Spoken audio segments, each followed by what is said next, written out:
Bismillahirrahmanirrahim. It's lecture number 6 from the set of derivatives. हाँ जी, which one notation was used for derivative as d over dx? तो it's Lebanese यानी कि Lebanese ने कौन सी notation use की for derivative? सो ये रही, ठीक है ना। ये न्यूटन का, ये लग्रांज का, ये काशी का, ये मुख्तलिफ़ नाम आप ऑलरेडी पहले लेक्चर में देख चुके हैं, तो यहाँ पर अब अलग अलग इसे लिखने की ज़रूरत नहीं आ रही।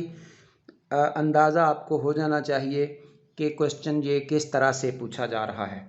हाँ जी, उसके बाद 95 derivative of G X over F X, ये just u over v rule है।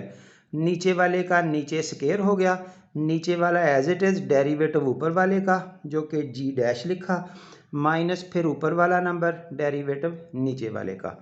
हाँ जी, उसके बाद अगला question 96, x is equal to a sine theta, y equal to a cos theta, तो dy ओवर dx, इसका सोल्यूशन देखिए। यहाँ से आएगा पहले से जो फर्स्ट पोर्शन है d x by d theta, d x by d theta which is a cos theta. अगले सेट से आएगा d y by d theta which is minus a sine theta. हमें बनाना है d y over d x, तो ये हिस्सा इधर ला के डिवाइड करना होगा D x by d theta, तो साथ ही इधर इसके आंसर को भी डिवाइड कर दें। अब ये कैंसिल होके आपको क्रिएटेड मिलेगा d y over d x, that is we were looking for. Right side पर जो आंसर है ये ए से ए कैंसिल होके you have minus tan of theta, so that's it. तो इस तरह से आप ये चॉइस डील कर रहे हैं। So delta choice is there. हाँ जी, उसके बाद 97 क्वेश्चन है लॉग से रिलेटेड। डेरिवेटिव ऑफ लॉग, लॉग का जो रूल है डेरिवेटिव का वो ये होता है 1 ओवर लॉग छोड़ देना है, बाकी हिस्सा 1 ओवर में आएगा, और फिर डेरिवेटिव ऑफ दिस वैल्यू जो कि 5 होगा, 5 से 5 कैंसिल होके, so answer is there. Next 98 है सिंपल डेरिवेटिव का हाइपरबोलिक फंक्शन का फार्मूला है which is secant hyperbolic square x. हाँ जी, उसके बाद 99 है y equal to sine x by 4 equal to sine x. यानी कि यहाँ मैं एक छोटा सा शॉर्टकट बताने लगा हूँ, अगर किसी को याद ना रहे तो फिर इस तरह चले, y1 equal to cause x हो गया, y2 equal to minus sine x हो गया, y3 इक्वल टू फिर काज एक्स हो गया, y4 इक्वल टू ये साइन एक्स हो गया। तो जिस जगह से हम चले थे आफ्टर 4 डेरिवेटिव हम वहीं पहुंच जाएंगे, आफ्टर 4 डेरिवेटिव्स हम वहीं पहुंच जाएंगे। कोई यहाँ से y8 पूछता तो वो as it is sine X ही होता, कोई y12 पूछता तो वो साइन एक्स ही होता। इसको हम दोबारा से फंक्शन का नाम भी लिख सकते हैं y। ये साइन में भी यही रूल है, काज में भी यही रूल है। बाकी अब आप बेहतर समझ सकते हैं।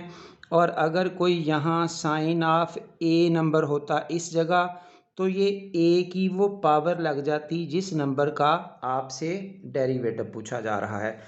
4th में ए 4 लगता, 8th में ए 8 लगता, 12 में ए 12 लगता, लेकिन आगे क्वेश्चन वही रिपीट हो जाता, साइन में भी और काज में भी। सो यहाँ पर अगर कोई शॉर्टली याद कर सके, y4 का आंसर वही होगा जो एक्चुअली क्वेश्चन है। ठीक है, हर दोनों तरीक़ों से सॉल्व करके बता दिया। हाँ जी, question number 100, 3x square has minimum value at, minimum या मैक्सिमम वैल्यू कहाँ आती है? जहाँ आपका फर्स्ट डेरिवेटिव ज़ीरो आए। तो फर्स्ट डेरिवेटिव जब इसका हल करेंगे वो बनेगा 6x is equal to zero, यहाँ से x की कीमत आपको मिलेगी 0। ठीक है, इस पॉइंट पर ही कीमत या मैक्सिमम होनी होती है या मिनिमम होनी होती है, या पॉइंट ऑफ इन्फ्लेक्शन होना होता है। लेकिन जब पूछा ही इतना गया है, फिर हम बाकी वर्किंग क्यों करें?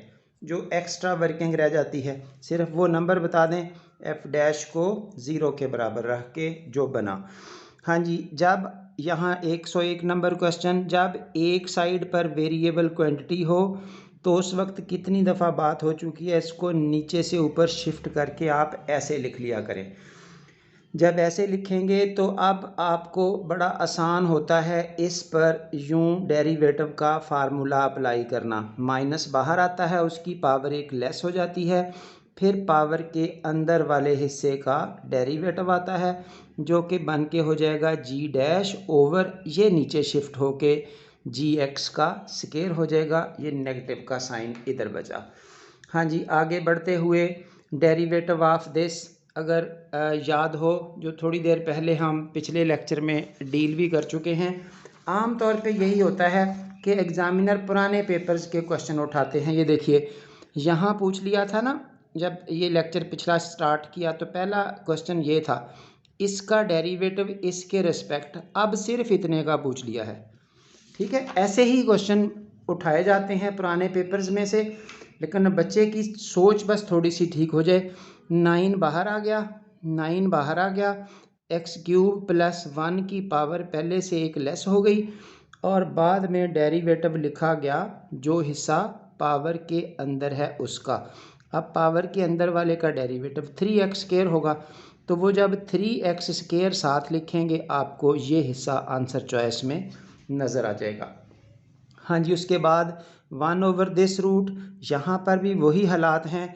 अब डिनोमिनेटर में कांस्टेंट है, न्यूमरेटर में आपका वेरिएबल है, आप इसको यूं लिखेंगे, यानी कि ये जो रूट है असल में वो रूट है 1/2 पावर, ऊपर शिफ्ट किया ये हो गया। अब आप इस पर फार्मूला लगाएंगे, जब इसमें से एक और कम करेंगे ये इतना हो जाएगा।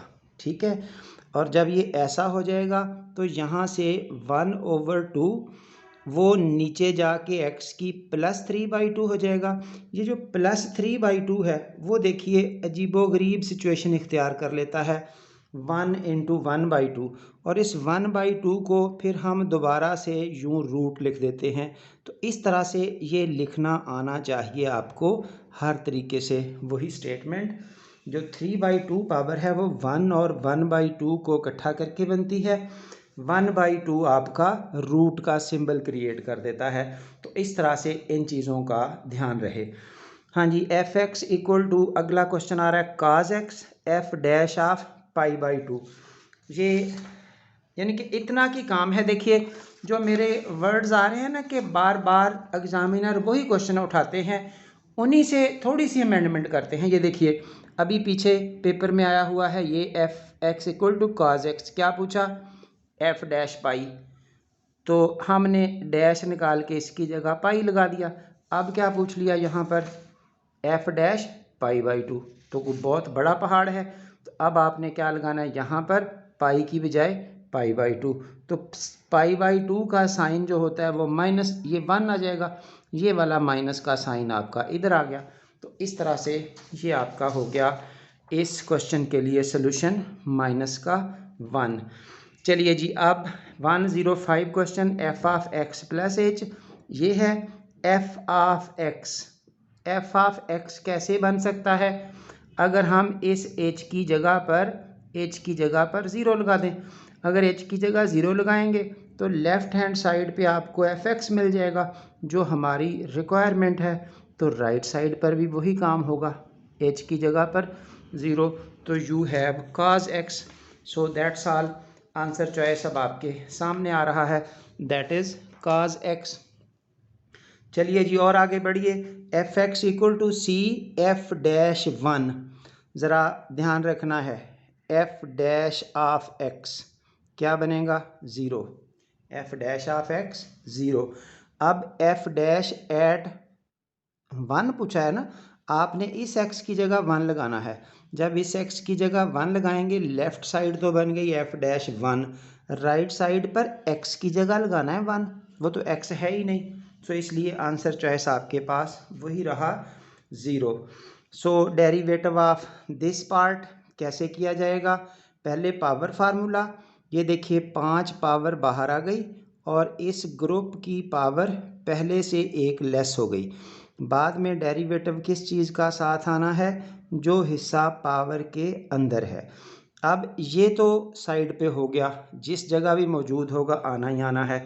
इसका क्या हल है? इसका डेरिवेटिव आगे 4x आएगा, इसका 0। वो जो ये वाला 4x है वो इस 5 को जब मल्टीप्लाई करेगा तो आपके पास आंसर चॉइस ये आ जाएगा। ठीक है, इस तरह से ये ख्याल रखने वाली चीज़ें हैं। हाँ जी, 108 डेरिवेटिव ऑफ दिस रूट। तो रूट का जो डेरिवेटिव है वो होता है 1/2 under root as it is. Root वाली वैल्यू का डेरिवेटिव 1/2, वो रूट एज इट इज़। बाद में फिर इस रूट का डेरिवेटिव भी साथ आना है, वो 1 होना है, वो लिखा नहीं गया। अब ये पॉइंट भी पुट करना है। जब वो इस x की जगह पुट करेंगे तो आपके पास ये रहा आंसर। इस x की जगह पर जब a लगाया गया, जिस नंबर पर भी वैल्यू पूछी जाती है वो ज़ाहिर आगे पुट करनी होती है। चलिए जी, डेरिवेटिव ऑफ काज, काज का डेरिवेटिव हो गया माइनस का साइन, ये एंगल एज इट इज़। फिर आगे एंगल का भी डेरिवेटिव आना था, एंगल आपका ये है, ये हल होके 2 बनना था, वो ये 2 आ चुका। हाँ जी, उसके आगे बढ़िए। F X equal to E की x, F dash X, I think no need to discuss. हाँ जी, उसके बाद 11th एफ एक्स दिया हुआ है एफ ऑफ एक्स का square minus F dash x का स्केयर। हाँ जी, नोट कीजिए, एफ ऑफ एक्स आपके पास दिया हुआ है ये, एक एफ डैश चाहिए। तो जब एफ डैश एक्स लेंगे, काज का डेरिवेटिव माइनस साइन नहीं बल्कि प्लस साइन। जो हाइपरबोलिक के डेरिवेटिव्स हैं वो मैं यहाँ आपको लिस्ट थोड़ी सी याद करवाने की कोशिश करवाता हूँ, यानी कि फ़र्क नोट कर लें। जो सादा फंक्शन हैं और हाइपरबोलिक फंक्शंस हैं उनके सेम आंसर्स हैं, ये याद करना कंपैरेटिवली आसान है। सिंपल फंक्शन और हाइपरबोलिक फंक्शंस के जो डेरिवेटिव के फार्मूले हैं वो 100% सेम है, सिर्फ सिंबल्स का फ़र्क है, प्लस माइनस का। ये देखिए, साइन का काज, काज का साइन, इसी तरतीब से हैं। टेन का सीकेंड स्केयर, इधर भी सीकेंड स्केयर, सिर्फ हाइपरबोलिक का नंबर अटैच हुआ है। जो इधर नेगेटिव के साइंस आ रहे हैं वो हैं को रेशोज़ के साथ। जो सादा फंक्शन हैं उनमें नेगेटिव के जो साइन हैं वो CO वाली रेशोज़ के साथ हैं, जबकि इधर नेगेटिव के साइन रेसिप्रोकल्स के साथ हैं। रेसिप्रोकल मीन्स एक हो गया कोसिकेंट, एक हो गया सीकेंट, एक हो गया काट, यानी कि साइन का रेसिप्रोकल कोसिकेंट, काज का रेसिप्रोकल सीकेंट, टेन का कॉट, ये इनके साथ नेगेटिव के साइन है, बाकी सारे पॉजिटिव साइन हैं। इधर नेगेटिव साइन CO वाली रेशोज़ के साथ है। तो इस तरह से ये ध्यान रखने वाली चीज़ें हैं, अगर कोई इनको मैनेज कर सके, बस इतना याद रखने का रास्ता बनाना होता है। जो बच्चा इस तरह की मैनेजमेंट कर जाता है वो लेबर कम करता है, चीज़ें उसको ज़्यादा अच्छे से याद रह जाती हैं। अब यही चीज़ देखिए, एफ एक्स है काज हाइपरबोलिक एक्स, एफ डैश जब लिया गया वो क्या बना, साइन हाइपरबोलिक एक्स। अब ज़रा लगाएं यहाँ कीमतें। हाँ जी, एफ एक्स की जगह कीमत आ गई काज हाइपरबोलिक एक्स। ये अब इसकी बात होने लगी इस वाले क्वेश्चन की, उसमें हम वैल्यूज़ इंसर्ट कर रहे हैं। एफ एक्स की जगह ये एफ डैश की कीमत है ना, अब इसमें पुट की, एफ एक्स की जगह क्या आ गया काज हाइपरबोलिक, माइनस एफ डैश की जगह क्या आ गया साइन हाइपरबोलिक, ये है। तो अब cos hyperbolic square X minus sine hyperbolic square X, इसका आंसर 1 होता है प्रॉपर्टीज़ के मुताबिक। ये भी प्रॉपर्टी मैं याद करने का तरीका पहले बता चुका हूँ, अगर किसी को थोड़ा सा भी उस चीज़ का एहसास हो कि वो कौन सी चीज़ें कहाँ लिखी हुई हैं पिछले पेपर्स में। हाँ जी, if y equal to this then y2। अब देखिए, जब इसका एक डेरिवेटिव लेंगे तो ये साइन का काज हो जाएगा, जब उससे अगला डेरिवेटिव लेंगे काज का माइनस साइन हो जाएगा, और ये जो 3 है वो 3 का स्केयर बन जाएगा। तो जब कोई हल करना चाहता है तो वेलकम, यानी कि अगर हल ही करना है तो फिर तो यही हल है ना, साइन 3x है। अब देखिए, साइन ऑफ 3x ये है y, जब y 1 करेंगे तो cos 3x इंटू 3, जब y2 करेंगे माइनस साइन 3x इंटू 3, ये 3 पहले वाला, तो अल्टीमेटली माइनस का 9 साइन ऑफ 3x। सो इस तरह से आपको -9 साइन 3x ये y2 की कीमत मिल सकती है। इस तरीके से ये आप अपना रास्ता बना सकते हैं अप टू क्वेश्चन नंबर 12। अभी अजानें होना शुरू हो गई हैं, इसलिए मैं यहाँ पे लेक्चर को स्टॉप कर रहा हूँ। इंशाल्लाह अगला लेक्चर इसके बाद। अल्लाह हाफिज़।